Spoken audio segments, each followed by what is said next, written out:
Mes bien chers frères, le Verbe s'est fait chair, il a habité parmi nous et nous avons vu sa gloire. La gloire qu'il tient de son Père comme Fils unique, plein de grâce et de vérité. Mes bien chers frères, l'évangile de Saint Jean, le prologue de Saint Jean, que nous avons la grâce d'avoir en ce jour de Noël, est une merveille d'éloquence de la révélation du grand mystère que nous célébrons aujourd'hui. Le Verbe était auprès de Dieu, le Verbe est Dieu.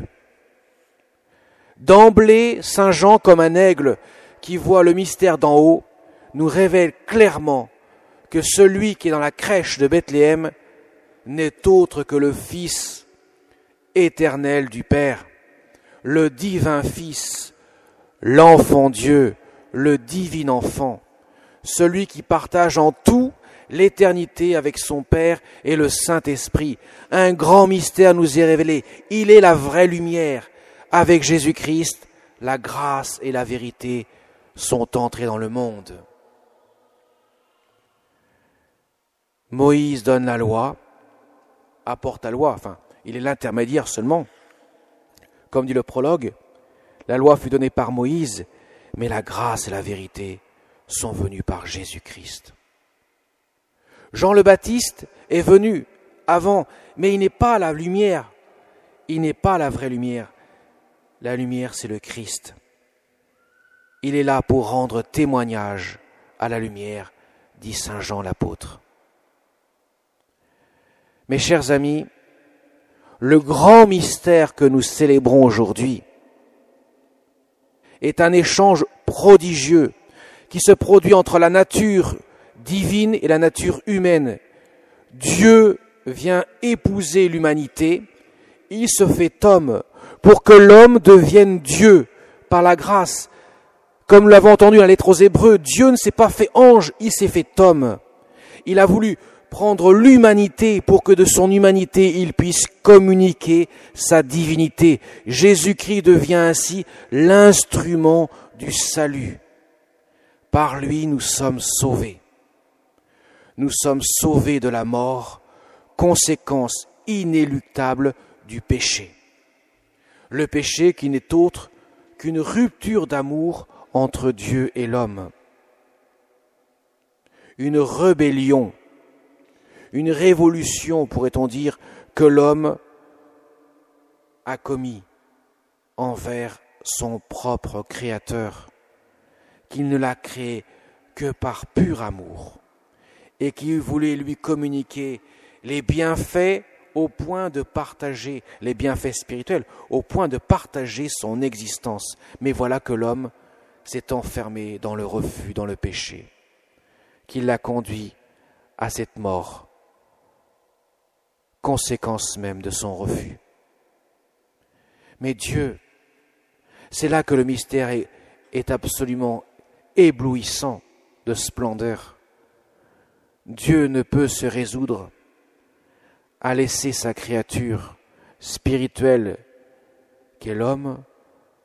Il n'y a que deux créatures spirituelles, l'homme et l'ange. Il ne peut la laisser se perdre éternellement. Et pour sauver l'homme, il prend les grands moyens. Il vient, il s'incarne, il prend la chair humaine, une âme humaine, l'homme entièrement. Il devient entièrement homme, tout en restant bien sûr entièrement Dieu. Il est pleinement Dieu et pleinement homme pour pouvoir communiquer à l'homme sa grâce, pour pouvoir communiquer à l'homme sa vie divine, de telle sorte que l'homme est appelé ni moins que cela,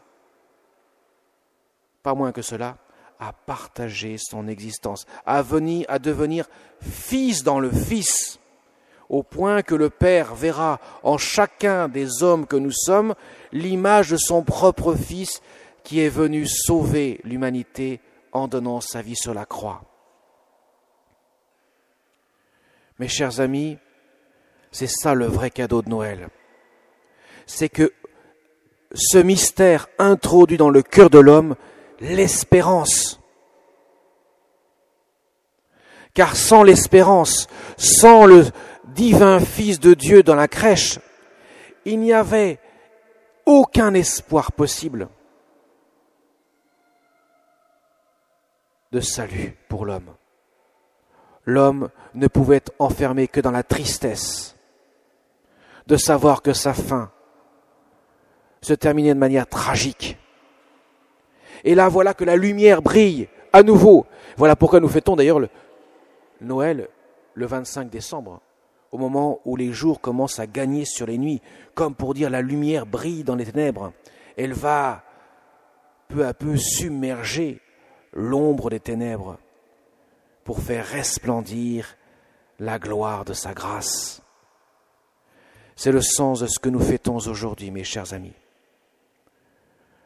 Dans la nuit de Noël, nous avons fêté ce nouveau-né qui vient, l'ange du Seigneur qui annonce la bonne nouvelle aux bergers.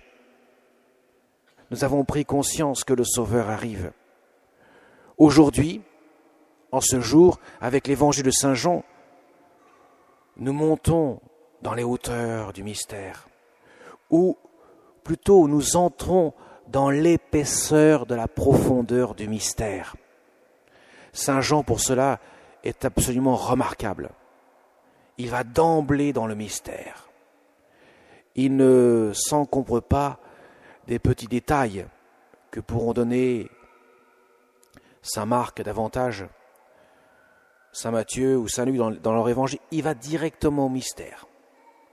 Il nous révèle, voilà, le cœur du mystère, d'emblée.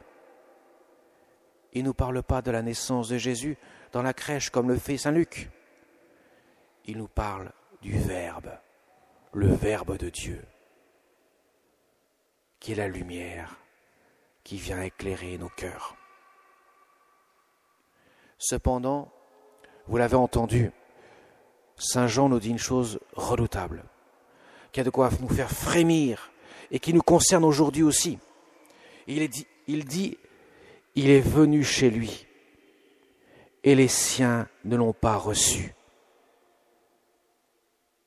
Mais à tous ceux qui l'ont reçu, il a donné de pouvoir devenir enfants de Dieu, eux qui croient en son nom. Il est venu chez les siens, dans son peuple, et les siens ne l'ont pas reçu, montrant la mort tragique de Jésus. Une mort bien sûr assumée puisqu'il a donné sa vie, mais il a été cloué, flagellé, couronné d'épines, portant sa croix. Et déjà, cela est à l'ombre de la crèche.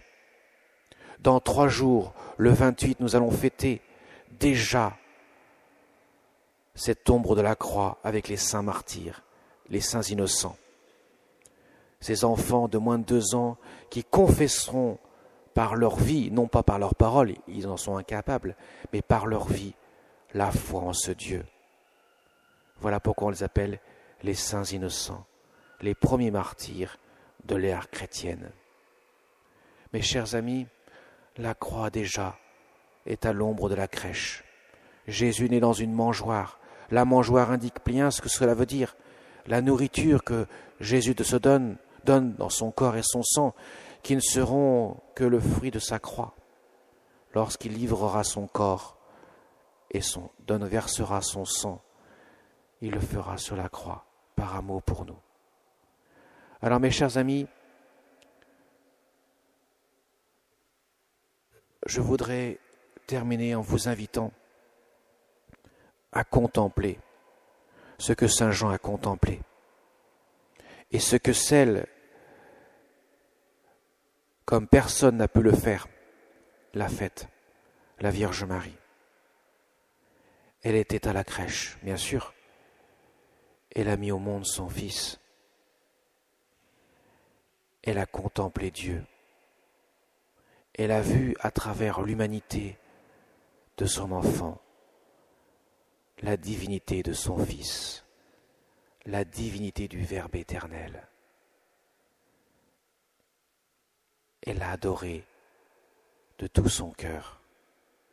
Ne voyant pas la divinité de ses yeux, elle ne le pouvait pas elle n'a pas la vision béatifique lorsqu'elle est dans la crèche, devant son fils, qu'elle met sur la paille de la mangeoire. Mais elle croit que cet enfant qu'elle a porté en elle, dans son sein, est le Fils éternel du Père. Alors demandons, Seigneur, par l'intercession de la Vierge Marie, car tout vient de Dieu, bien sûr, même si la Vierge Marie est une lettre précieuse pour cela. Demandons son intercession pour que nous puissions, nous aussi, avoir les yeux de la Vierge qui contemple son Fils, que nous puissions aussi entrer comme elle dans l'épaisseur du mystère de Noël, le mystère de l'incarnation du Verbe de Dieu. Vous savez, mes chers amis, si les papes, depuis plus d'un siècle, si la Vierge à Fatima, comme à Lourdes, rappelle l'importance de prier le chapelet, ce n'est pas inutile, c'est pour nous aider à contempler les mystères de la vie du Christ, et particulièrement celui-ci de la Nativité. Car on peut rester dans la superficialité de voir un enfant. On dit c'est un enfant qui est né dans une crèche. Mais c'est plus que cela. C'est le Verbe de Dieu. C'est le Fils éternel du Père.